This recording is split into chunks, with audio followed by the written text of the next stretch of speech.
El tanking se ha convertido en uno de los principales temas de conversación en la NBA desde hace unas cuantas semanas. Ha habido sanciones tanto para Utah Jazz como para los Indiana Pacers y la NBA parece estar planteándose diferentes soluciones para una situación que lleva ocurriendo desde hace por lo menos varias décadas. Hoy aquí, en Gigantes del Básquet, vamos a explicar la situación, qué cambios podría haber y por qué el tanking jamás va a desaparecer de la NBA. Mi nombre es Sergio Rabinal, esto es Gigantes del Básquet y si te gusta lo que hacemos, déjanos un like, suscríbete y un comentario con tu opinión, ya sea sobre el tanking, sobre el vídeo o sobre tus soluciones para remediar esta situación. ¡Arrancamos!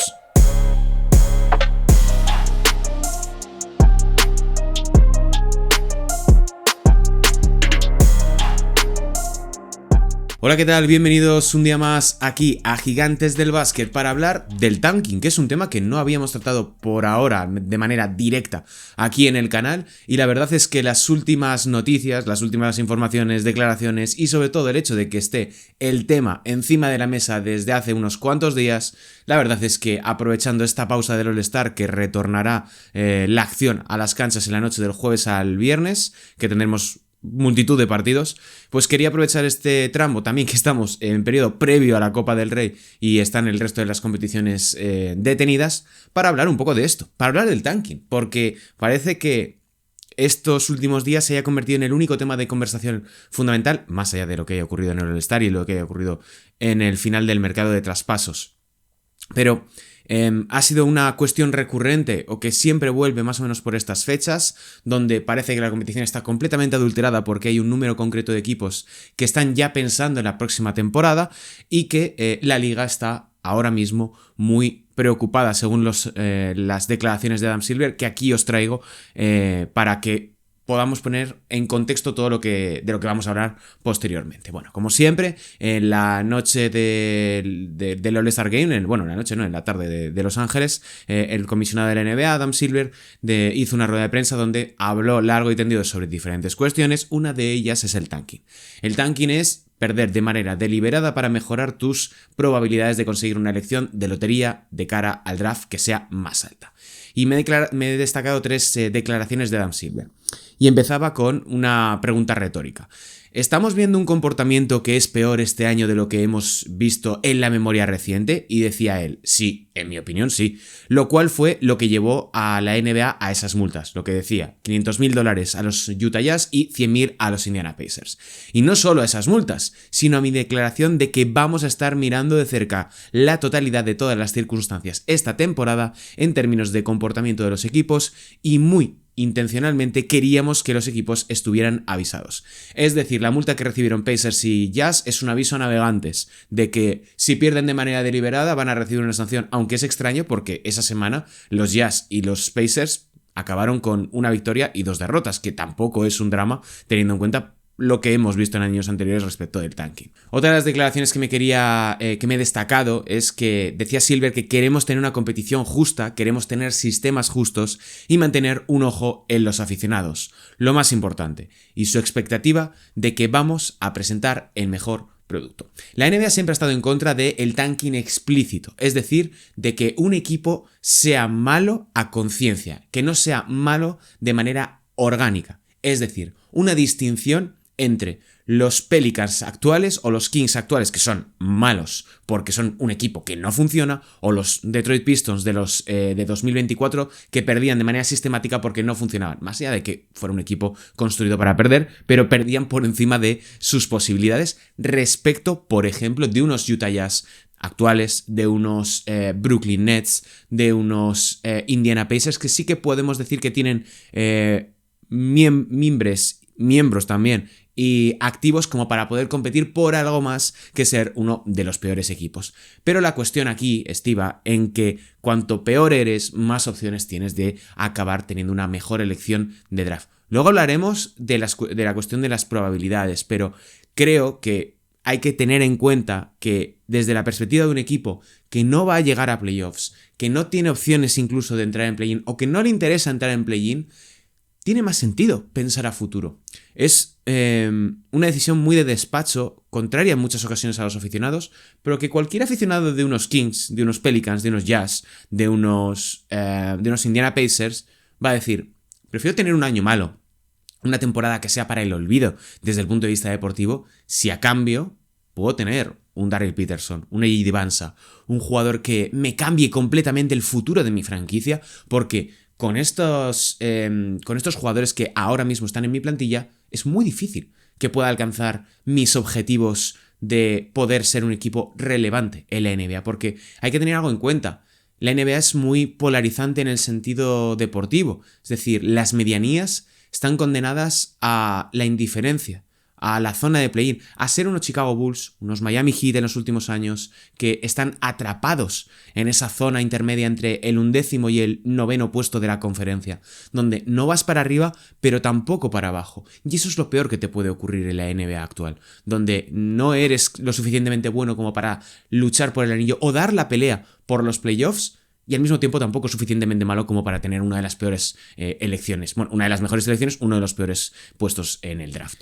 Bien, vamos con cuál es el panorama ahora mismo, cuál es la situación para que entendáis lo que está sucediendo. Ahora mismo tenemos 7 equipos en esta pausa del All-Star con un 36% de victorias o menos. Sacramento Kings 21%, Washington Wizards 26%, New Orleans Pelicans 26%, Indiana Pacers 27%, Brooklyn Nets 28%, Utah Jazz 32% y Dallas Mavericks 35%. Y estamos muy cerca de añadir un octavo que serían los Memphis Grizzlies, que está con un 37% de victorias. Y es importante matizar esto, destacarlo y ponerlo encima de la mesa para entender por qué lo están haciendo los equipos. Y es que recordad que los 14 peores equipos son los que entran dentro de la lotería del draft para la primera posición y el resto del orden del 1 al 14. Y según el sistema actual, los 3 peores equipos reciben un 14% de probabilidades de conseguir el número 1 del draft. En este momento serían los Kings, los Washington Wizards y los New Orleans Pelicans. Lo importante de esto es que tener uno de los 3 peores picks te garantiza, como mínimo, tu suelo es tener un pick entre el 1 y el 5. Eso ya es una mínima garantía de que vas a conseguir elegir en una posición relevante, que no te vas a hundir en exceso. Si evidentemente eres unos Pelicans y consigues, estoy hablando incluso a pesar de que puedan perder la elección, pero hablo desde un punto de vista hipotético, que puedas conseguir un pick 5, pues bueno, dentro de todo lo malo, al menos tienes una elección dentro del top 5. El cuarto peor, que serían los Indiana Pacers, tienen un 12,5%. El quinto, los Brooklyn Nets, un 10%. El sexto peor, Utah Jazz, 9%. Séptimo peor, Dallas Mavericks, 7%, 7,5%. Octavo peor, 6% de probabilidades, que sería para los Grizzlies. Y a partir de aquí entramos en los equipos que están en la pelea o directamente dentro de la zona de play-in. Noveno peor, 4,5%, Milwaukee Bucks. Décimo, 3%, Chicago Bulls. Undécimo, 2%, Atlanta Hawks. Duodécimo, 1,5%, Charlotte Hornets. Décimo tercero, Los Ángeles Clippers, 1%, y en última posición de esta lotería, con un 0,5% de probabilidades de conseguir el pick número 1 del draft, los Portland Trail Blazers. Vamos con el siguiente punto. ¿Qué es el tanking y por qué es inseparable de la propia NBA? La NBA es un sistema o es una competición cuyo sistema premia al perdedor. Y es una manera de construir la igualdad, una igualdad más o menos relativa entre mercados muy dispares. Es decir, no es lo mismo la capacidad de atracción de un Nueva York, de un Los Ángeles, respecto de un Memphis, de un Utah. Porque a pesar de que todos partan con el mismo techo de gasto, el mismo suelo de gasto, no tienes la misma capacidad de atracción. Y esa falacia de que todos son capaces de ganar la NBA, todos tienen las mismas probabilidades de hacerlo, desaparece en el mismo momento en el que entramos a valorar la cuestión de los mercados, la cuestión de cuánto poder de atracción, cuánto poder adquisitivo pueden tener cada una de las franquicias.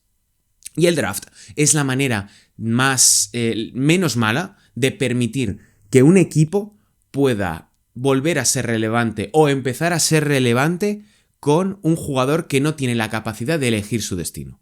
Porque, a excepción del caso de Steve Francis en Vancouver Grizzlies en los años 90, los jugadores que son elegidos por un equipo tienen la obligatoriedad de acabar jugando para ellos o bien forzando un traspaso. Pero un rookie, por muy grande que sea, no tiene la capacidad de doblarle la mano a una franquicia y decir que no quiere jugar ahí. El caso más reciente es el de Ace Bailey, que no quería jugar para los Utah Jazz, y este año ahí lo tenemos elegido, creo que fue con el número 5 de este último draft.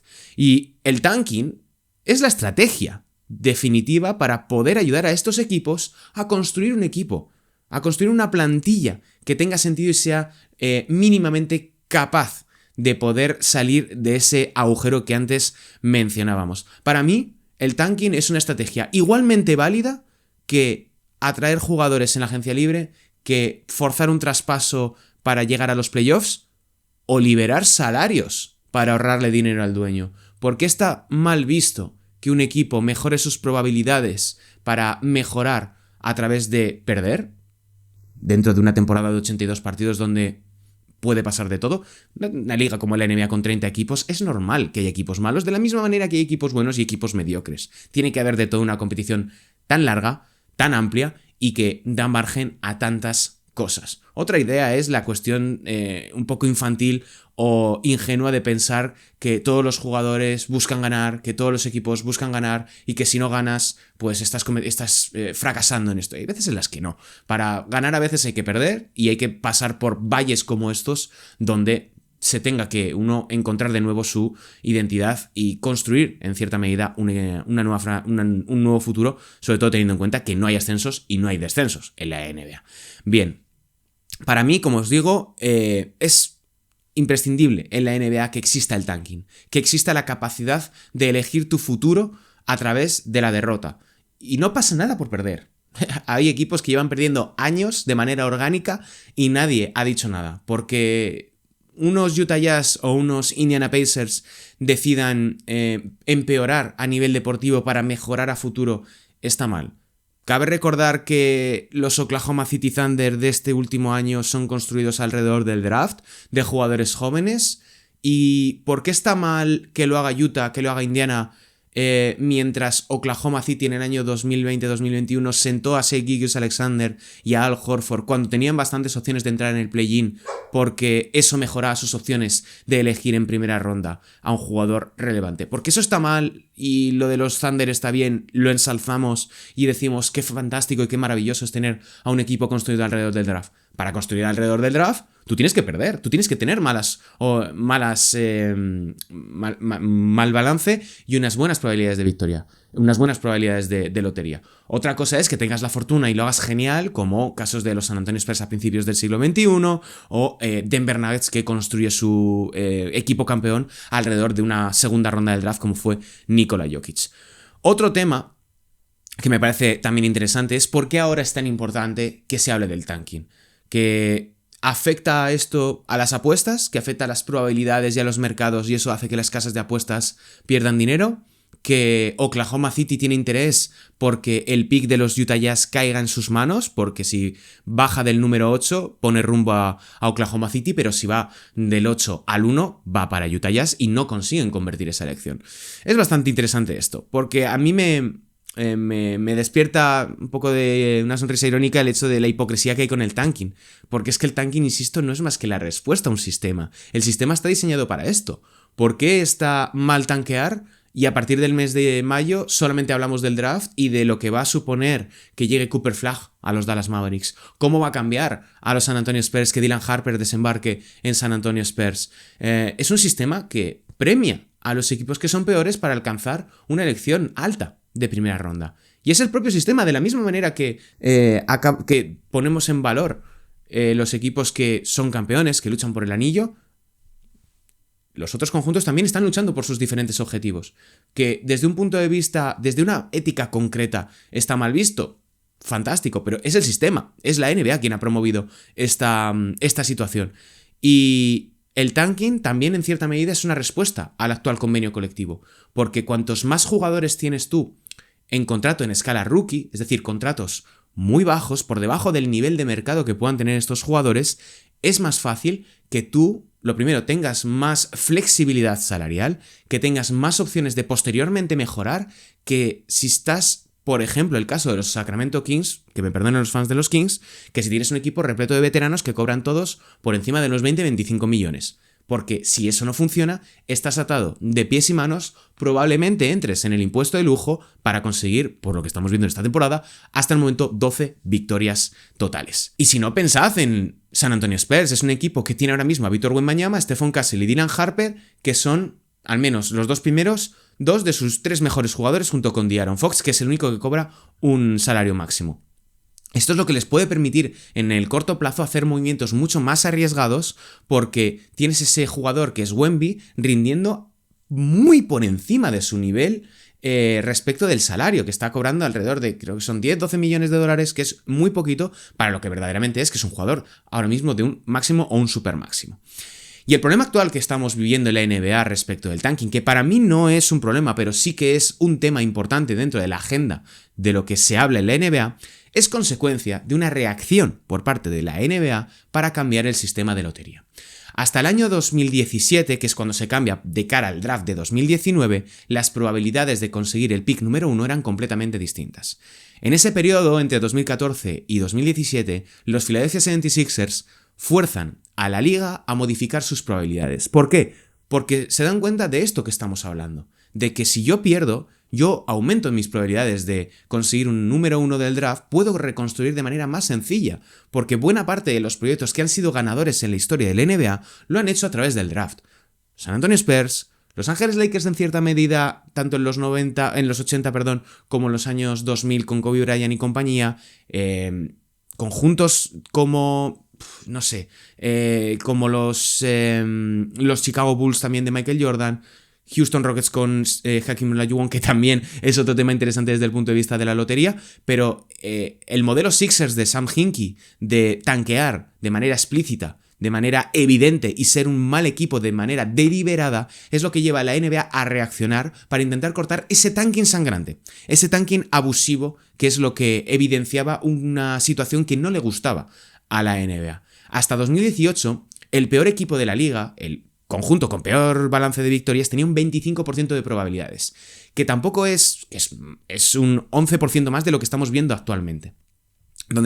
Ahora ya tenemos los tres peores equipos tienen un 14% de probabilidades respecto a ese 25% que solo tenía el peor clasificado. Sin embargo, el segundo, la cosa mejoraba bastante también para él, porque tenía alrededor de un 20%, 19-20%. El tercero ya estaba en un 14%. O sea, el peor pick actual te garantiza lo mismo que tener el tercer peor hace unos cuantos años.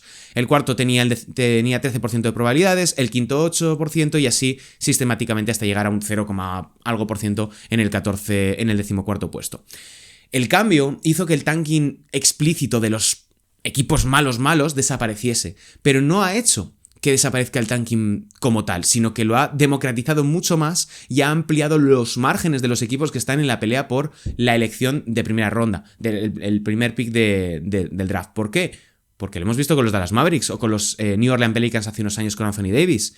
Ya no tienes que ser el peor equipo para conseguir una primera elección de un pick número 1 de primera ronda. ¿Por qué? Pues porque igual con un 3% o un 4% de probabilidades te da, que es todo lo contrario a la situación previa. No ha hecho que el tanking desaparezca, sino que lo ha incentivado incluso más. Y esto hace que hay menos equipos malos a nivel histórico, pero hay muchos más equipos malos en general. Equipos mediocres que no van ni hacia arriba ni excesivamente hacia abajo, que pueden estar al mismo tiempo en la pelea por el play-in mientras están pensando en, oye, a ver si voy a poder conseguir a Daryl Peterson. Así que, ojo. Y esto para mí es un problema mayúsculo. Y más allá de ideas peregrinas de vamos a quitar el draft, de vamos a hacer un torneo para que los equipos peleen por el número 1 del draft, como si a DeMar DeRozan o a Russell Westbrook o a Zion Williamson le importase lo más mínimo conseguir el número 1 del draft y encima tuviese que jugarse el contrato, el físico, etcétera, para conseguir la probabilidad de tener un jugador mejor en una buena elección de primera ronda.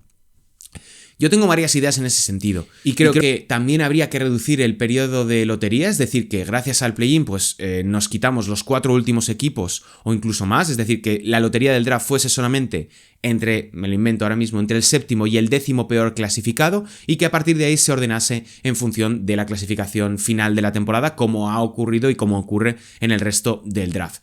Para mí también creo que habría que impedir entrar al play-in a todos aquellos equipos que no alcanzasen un porcentaje concreto de victorias, porque no puede ser un conjunto que está con 38% de triunfos y que entre en el play-in, con lo que eso supone y la probabilidad también de adulterar la competición para todos aquellos que sí que han estado compitiendo de manera real durante toda la temporada y que por 2 partidos malos acaban cayéndose de la competición. Pero bueno, para mí eso. Creo que hay que volver al sistema anterior, creo que hay que reducir el periodo de lotería del 1 al 7 o del 1 al 10, en función de cómo se decida, y sobre todo aumentar las probabilidades para los peores equipos. Que los peores equipos verdaderamente sean los que tienen más opciones de hacerse con el número 1 del draft, y no ahora que un decimocuarto digo entre peores equipos, un séptimo peor, un noveno peor pueda hacerse con el número 1 del draft, porque eso adultera muchísimo la carrera por la lotería y la carrera por la parte superior de la clasificación. Y también hay que asumir una cosa, el tanking va a existir.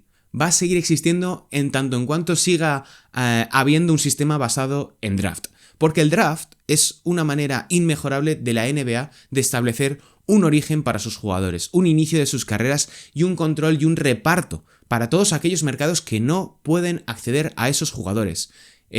Conjuntos como Memphis Grizzlies jamás hubieran podido hacerse con Jaren Jackson Jr. o con Ja Morant, sin ir más lejos. Utah Jazz no habría podido atraer a Donovan Mitchell en su momento, por mucho que lo hicieran a través de una elección de draft de los Denver Nuggets. Anthony Edwards jamás habría recalado en los Minnesota Timberwolves. Y esto es importante porque el draft, guste más o guste menos, es una manera de igualar a mercados gigantescos como San Antonio, como Houston, como Los Ángeles, como Filadelfia, como Nueva York, todos estos respecto a una NBA muy dispar desde el punto de vista económico y geográfico. Sí, todos estos dueños de las franquicias tienen muchísimo dinero, pero no es lo mismo el dueño de Los Ángeles Clippers, que puede comprar todas las franquicias y tiene la capacidad de atraer a múltiples agentes libres, como ya hemos visto, o Los Ángeles Lakers, respecto de unos Atlanta Hawks, de unos Memphis Grizzlies, de unos New Orleans Pelicans, de unos Detroit Pistons, de unos Portland Trail Blazers, conjuntos así. Para mí, el tanking debe mantenerse, porque es una estrategia para mí legítima de mejorar. Otra cosa es la visión ética e idílica del deporte, donde todos buscan ganar, donde si pierdes es el fin del mundo, pero una competición, me vais a perdonar, de 30 equipos que dura 82 partidos, lo más normal es que hay equipos muy buenos, equipos en la media, equipos mediocres y equipos malos. Y es la manera menos mala, insisto, de poder ayudar a todos esos conjuntos que pasan por un mal momento, han tenido lesiones, están en construcción, han perdido jugadores, de poder realzar el vuelo. Y luego ya, si hay conjuntos que se pierden porque tienen una mala gestión, Pelicans, Kings, Phoenix Suns en cierta medida hace un tiempo, Brooklyn Nets hace un tiempo por su toma de decisiones, es problema suyo. Pero lo que no podemos permitir es que desaparezca el draft porque hayan decidido Utah Jazz e Indiana Pacers que para ellos tiene más sentido perder esta temporada para el año que viene competir. Sobre todo cuando estos dos conjuntos han hecho movimientos para poder competir el año que viene. Zubac, Jaren Jackson Jr., Washington Wizards haciéndose con Trae Young y Anthony Davis. Señores, estos equipos no están perdiendo porque quieran adulterar la competición, sino porque están pensando a futuro y están jugando con las reglas que tienen encima de la mesa. En fin, esta es mi conclusión. Me interesa también saber vuestra opinión. Entiendo sobre todo a todos aquellos que digan que el tanking es aberrador, va en contra del deporte, pero como siempre digo, hay que tener en cuenta las reglas con las que se juegan. Y las franquicias NBA son muy conscientes de ello, porque esta es una construcción de equipo igualmente legítima que hacerlo a través de un traspaso, que hacerlo a través de la agencia libre. Porque todos los equipos en un momento u otro han pasado por aquí, han tenido una elección alta de primera ronda y han conseguido realzar el vuelo, más tarde o más temprano, más rápido o más lento, con más fortuna o con menos fortuna. Así que bueno, esta es mi reflexión un poco de todo lo que estamos viendo en la NBA, el contexto de lo que está sucediendo y por qué creo que se está sobrereaccionando a un tema que es recurrente y que francamente no tiene solución. Os he dado unas cuantas ideas, veremos qué es lo que aplica la NBA a futuro. Así que bueno, si os ha gustado el vídeo, como siempre, dejadnos un like, suscribiros si no os conocíais aquí en Gigantes del Básquet, y mi nombre es Sergio Rabinal. Nos vemos en el próximo vídeo. Un saludo y hasta la próxima. Chao.